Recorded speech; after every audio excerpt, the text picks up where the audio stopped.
नमस्कार दोस्तों, स्वागत है आपका उमंग अकेडमी ए टू जेड में। जी हाँ दोस्तों, इस वीडियो में बात करेंगे प्रमुख रोग एवं उनसे प्रभावित अंग। ये एक साइंस का ऐसा टॉपिक है जो कि शिक्षक भर्ती की बात करो, पटवारी हो या फिर रेलवे हो या फिर एसएससी हो, हर एक परीक्षा की दृष्टि से बहुत महत्वपूर्ण है। और इस पर आधारित क्वेश्चन हमेशा पूछा जाता है कि जे कौन सा, यदि टाइफाइड बीमारी हुई है तो उससे कौन सा अंग प्रभावित हुआ है, निमोनिया से कौन सा अंग प्रभावित होता है।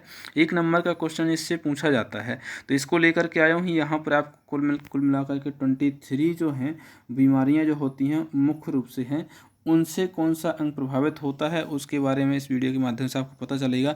बगैर टाइम वेस्ट करे सीधे क्वेश्चन पर आता हूँ। सबसे पहले देखेंगे टाइफाइड, जिसको बोला जाता है कि है म्यादी बुखार बोला जाता है। इसके लक्षण क्या होते हैं, लक्षण की बात करूँ मैं तो टाइफाइड जो है इसमें क्या होता है, जब आपने देखा हो कभी कभी डॉक्टर बोलते हैं कि आपको मिर्च नहीं खाना, तला भुना नहीं खाना है। क्यों? क्योंकि आपकी जो आंत है उसमें दिक्कत आ चुकी है। आंतों में दिक्कत होती है, आंतों में ही आपकी क्या होती है, पाचन क्रिया होती है ज़्यादातर, ठीक है, ऑब्जर्वेशन होता है, ठीक है। तो आंतें जो होती हैं टाइफाइड से प्रभावित होती हैं, और इसीलिए आपको डॉक्टर सलाह देता है आपको तला भुना नहीं खाना है, बिल्कुल सिंपल खाना है, हल्का खाना खाना है, पानी वाला तरल वाला लिक्विड खाना ज़्यादा खाना, ठीक है। तो टाइफाइड से क्या प्रभावित होता है, आंत प्रभावित होती है। उसी प्रकार से पेचिस जो होता है, पेचिस से भी आंत ही प्रभावित होती है। पेचिस में क्या होता है, पेचिस में जो होता है, आपको जब पॉटी करते हो तो उस समय लाल लाल खून के जैसी पॉटी आती है, कई बार पीली पीली सी थोड़ी आती है, जनरली लाल ही आती है, उसको पेचिस बोला जाता है। जनरली ये समस्या बच्चों में ज़्यादा होती है, ठीक है। क्यों? क्योंकि वो कई बार खाना गड़बड़ खाते हैं और बहुत सारी समस्याएं हो जाती हैं जिसकी वजह से तो आंत उससे खराब हो जाती हैं, ठीक है। टाइफाइड में शरीर आपका पूरा का पूरा दर्द होता है, वो कम से कम 3 से 4 दिन ये रहता है। और इसमें यदि बात करूँ टेम्परेचर की तो 102 103 तक फ़ारेनहाइट में टेम्परेचर रहता है इसका, ठीक है। 2-3 दिन तक तो उतरता ही नहीं, दवाई देने के बावजूद भी बस थोड़ा सा हल्का होता है, ठीक है। कम से कम 3 से 4 दिन इसको ठीक होने में लग जाता है। इसके बाद आता है आपका क्षय रोग, जिसको बोला जाता है ट्यूबरकुलोसिस, ठीक है।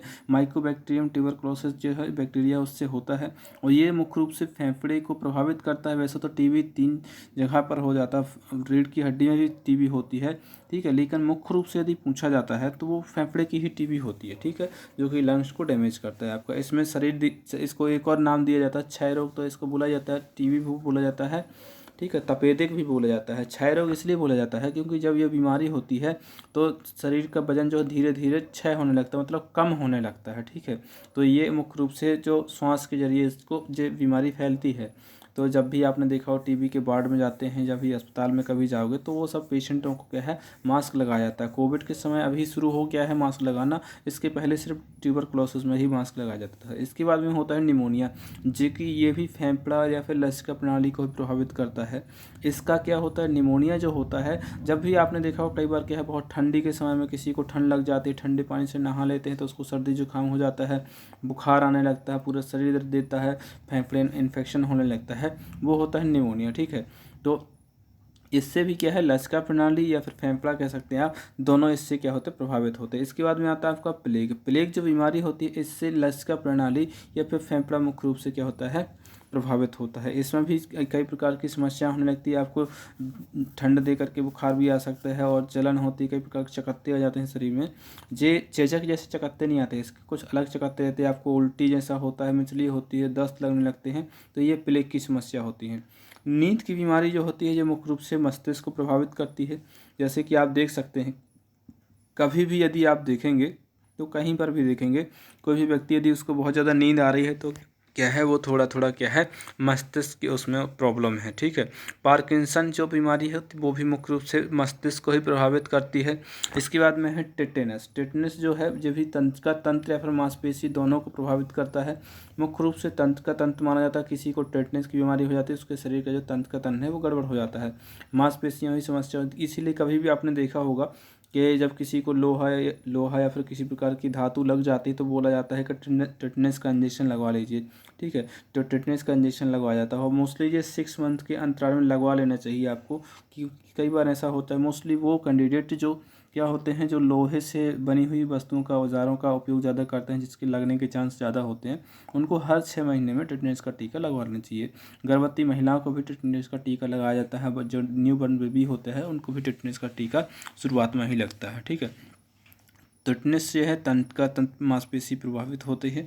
कोढ़ जो होता है, कोढ़ क्या होता है, तंत्र या फिर त्वचा दोनों इससे प्रभावित होता है। मुख्य रूप से जो त्वचा है जो इससे प्रभावित होती है, वो तंत्र प्रभावित होता ही है, ठीक है।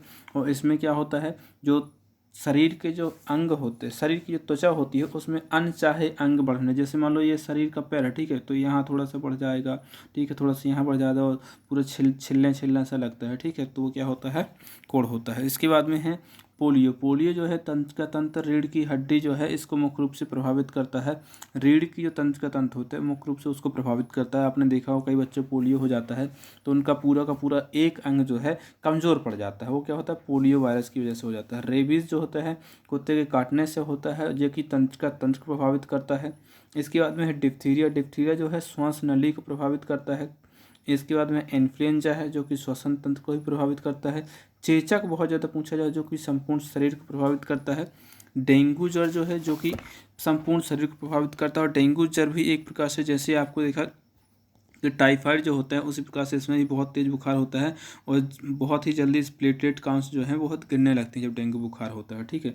मलेरिया जो होता है वो तिल्ली एवं आरबीसी को प्रभावित करता है। जैसे ही मलेरिया होता है तो आपके जो प्लेटलेट काउंट होते हैं बहुत कम होने लगती हैं और ठंड दे करके बुखार आता है। मलेरिया जो बुखार होता है इसमें ठंड दे करके बुखार आता है और मादा एनोफिलीज मच्छर के काटने से ये क्या होता है, फैलता है।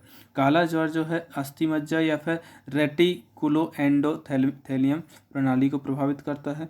और सिफिलिस जो है ये जनन तंत्र को प्रभावित करता है, जनन अंग को प्रभावित करता है। बहुत ज़्यादा पूछा जाता है, मोस्टली एसएससी के एग्जाम में जो कई बार देखने को मिला है।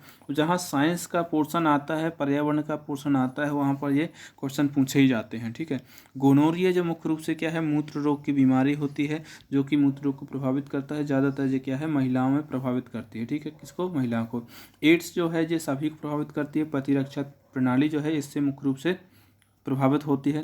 प्रतिरक्षा प्रणाली का मतलब है कि जो आपके शरीर में आपके शरीर की रक्षा करती है वो प्रतिरक्षा प्रणाली को कमज़ोर करती है, और वो कमज़ोर हो जाती है तो एड्स होने के बाद फिर आपको कोई सा भी रोग आपके शरीर में प्रवेश कर सकता है। यानी कि आपके जो शरीर में जो, यदि देखा जाए देश की सीमा में जो बॉर्डर पर क्या होती है, आर्मी होती है, उसी प्रकार से आप प्रतिरक्षा प्रणाली समझ सकते हैं कि पूरे शरीर को सुरक्षित रखने के लिए प्रतिरक्षा प्रणाली बनी होती है और उसकी पूरे शरीर की रक्षा यही करती है। और जब ये कमज़ोर होती है, कब, जब ये एड्स हो जाते हैं और इसके कमज़ोर होने के बाद में कोई भी दुश्मन यानी कि कोई भी बीमारी आपके शरीर में अंदर प्रवेश कर जाती है। इसके बाद में आता है ट्रैकोमा जो है मुख्य रूप से आँख को प्रभावित करता है। हार्पिस जो है त्वचा को प्रभावित करता है। इसके बाद में सबसे लास्ट है पीलिया जो कि क्या है, यकृत को प्रभावित करता है। अब इसके बाद में आपका बचता है, एक क्वेश्चन बचता है कि तपेदिक दिवस किस तारीख को मनाया जाता है, टीबी दिवस जो है किस तारीख को मनाया जाता है, ये आप मुझे कमेंट बॉक्स से कमेंट करके बताइए। क्योंकि दिवस के ऊपर भी वीडियो बना दिया है मैडम ने और जीवाणु के ऊपर मैंने भी बहुत सारे क्वेश्चन कंप्लीट करवाए, पूरा का पूरा सिलेबस करवाया, एमपी टेट का तो करवाया, उसमें पूरा पर्यावरण आपको मिल जाएगा, आप देख सकते हैं, ठीक है। और हर एक चीज़ डिटेल्स में दिया हुआ है और जो चीज़ क्वेश्चन में पूछी जाती है वो सब उसमें दिया हुआ है। उम्मीद है वीडियो आपको पसंद आया होगा। यदि वीडियो पसंद आया तो वीडियो को लाइक कर दीजिए, अपने दोस्तों को शेयर कर दीजिए। मिलते हैं एक नए वीडियो में, तब तक के लिए नमस्कार।